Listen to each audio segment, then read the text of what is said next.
Okay. Oh, I can hear myself. Yay. now. There we Yay. Look. All right.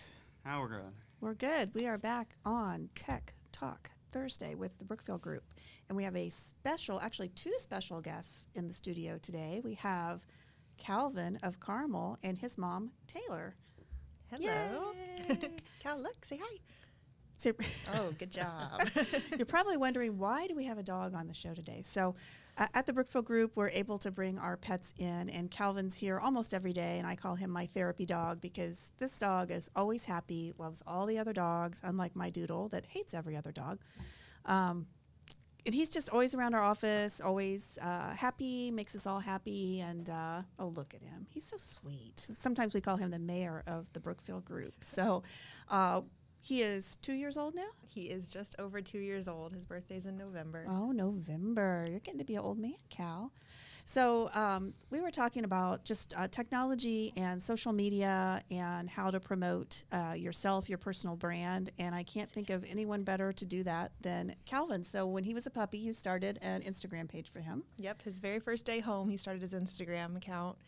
And ever since then, we've kind of grown and added more pictures and the adventures of Calvin along the way. So do you post every day? Back in the beginning, we were posting every day. Then we kind of got to a weekly schedule, and obviously more as we were doing more with him. But sometimes content's a little hard to come by when he just wants to sleep all day.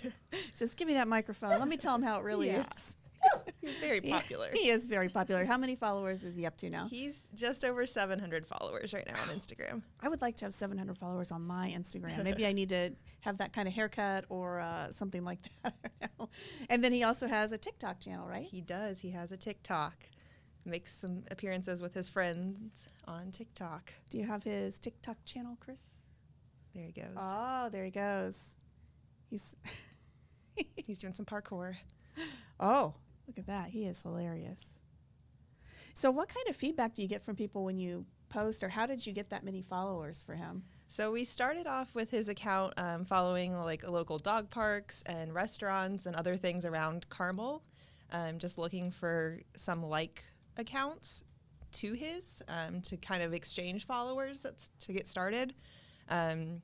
Once we kind of went with that, there's a lot of like partnership deals that accounts will do. So they're like, follow me and I'll tag you in my story, and do the same for me. And like you kind of build your follower base from there, just with other dog accounts is kind of how we started with him. I actually used a friend who does social media for another company to kind of help me kick it off, and she was helping me manage it. So we actually had 2.5 people full-time managing his account when we started it, just to keep up with the content and with all the comments and things that we were getting and messages on Instagram to do partnerships and things like that. And we got a few different companies who wanted to like send him gift boxes and stuff to start out.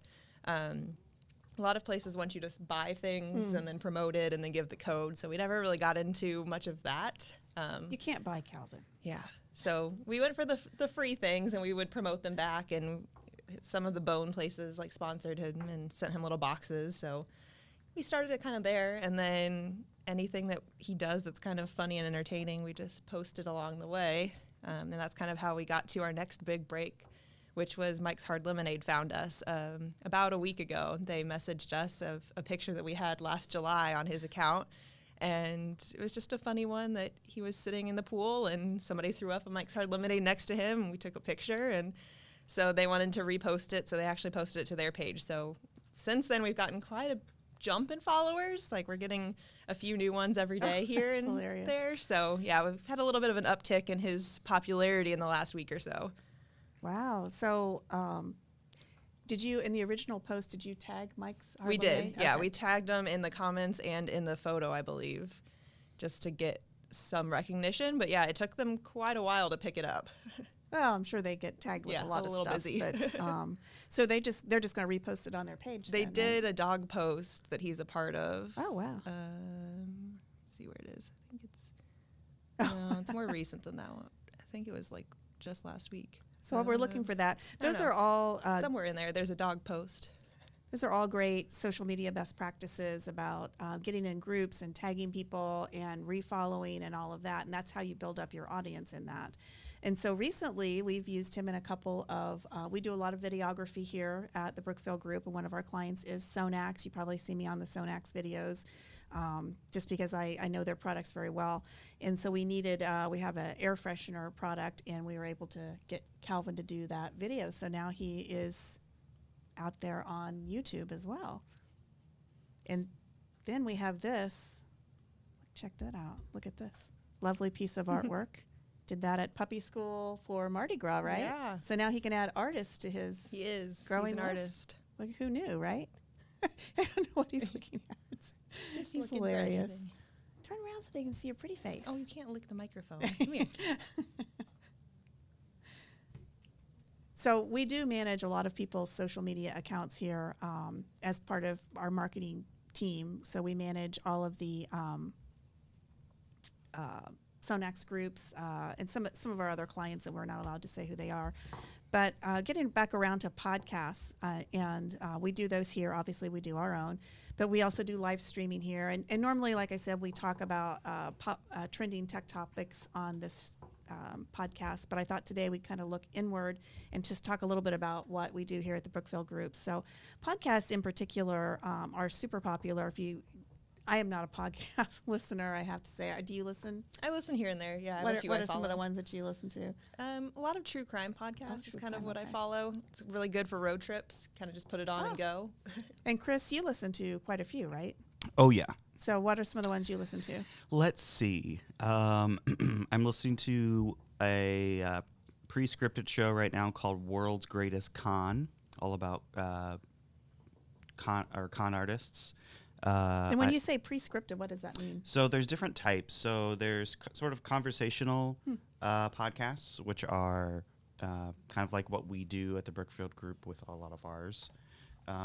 There's also pre-scripted, which are a lot of true crime. So sort of like radio play-esque almost, where it's a little bit more produced. It's a little bit more news magazine-ish, I guess. What else do I listen to? This Week in Startups. Food Safety Talk, The Empty Bowl, which is all about cereal. Like breakfast cereal? Yep, absolutely. How many episodes do they? How many breakfast cereals are there? They have 65 episodes. Wow. What's your favorite breakfast cereal, Chris? Cinnamon Toast Crunch. Oh, Taylor? You know, I don't really like cereal because of the milk involvement in it. Oh. But Rice Krispies are like just an easy go-to, and then you can like turn them into better things than cereal. True, true. I think I'm still a diehard Frosted Flakes. Oh, I yeah. like to eat that without milk. Right, Sometimes just I good. keep it in my drawer at work, or just Cheerios. But anyway, we digress. Calvin likes Cheerios. Oh, Those are a Cheerios, pretty good great. breakfast cereal for dogs. And for Valentine's Day, they put in the heart-shaped Cheerios, just in Ooh. case anybody wants to grab a box of that. Makes you feel good when you're eating it in the morning. So 150 million Americans listen at least once a month to a podcast. I mean, that's Wow. a lot. And there's 100 million Americans listen at least once a week. So 150 once a month, 100 million once a week. And then weekly listeners on average, like you, Chris, subscribe to at least 6 different shows. So, I mean, that's a lot. So it's real popular right now, I think, because for businesses trying to get across either their culture, which is big, was people are trending after the pandemic, or trying to get across their values, or it's somebody like the Heroes Group that we do their podcast that want to tell their story and they want to have guests on so they can tell their story. So those type podcasts where it's a question answer are very, very popular right now. 35 is my count, by the way. Oh, You man. listen to 35 a week? No, because they don't all come out every week. Oh my gosh. But I'm subscribed to 35. Wow. It's a lot to keep track of. So there's nearly 1 million active podcasts out there right now, just on there. So to get yourself found, I mean, generally you need to start with your core group, either with your Facebook followers, YouTube followers, whatever, your client base. You just need to start getting it out there. But if you thought maybe there's already too many out there, you've already missed the boat on it, how do you get involved with that? You come to the right place. We are know a lot about podcasts. We have our whole setup here, so you don't have to invest in any kind of equipment or anything like that. We can stream people in if they're not, let's say you want to interview someone from another state, or, again, during the pandemic, people didn't want to be this close, so we can stream people in. This is from an episode of the Industrious podcast that we do. And we actually streamed this guy in from Canada. Oh, Canada. You can tell because he buttons that top button on his polo shirt. I'm kidding. I don't want to get a bunch of hate. Oh, speaking of mean tweets, does he ever get a mean Instagram comment?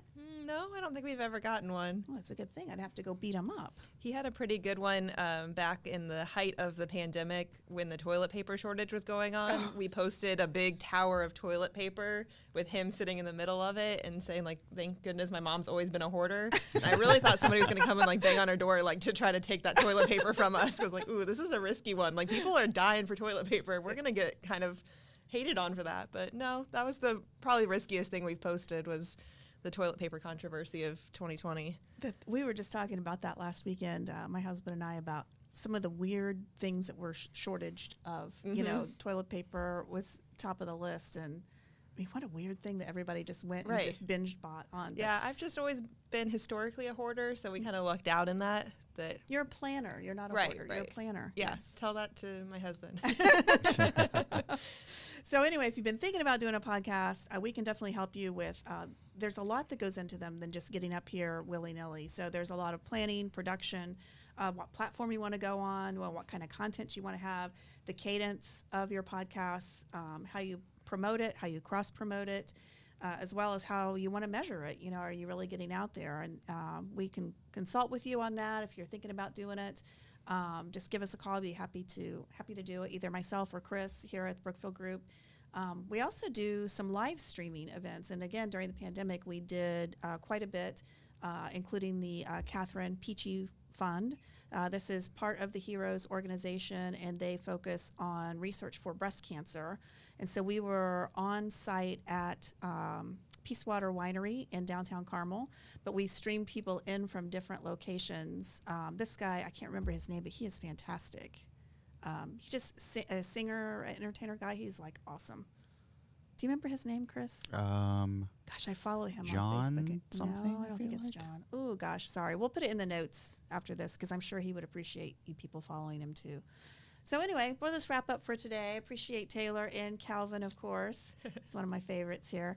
If you have any questions about streaming, about podcasts, about social media, anything like that, give us a call. We'd be happy to help you out. Thanks for joining us today, and we'll see you next week.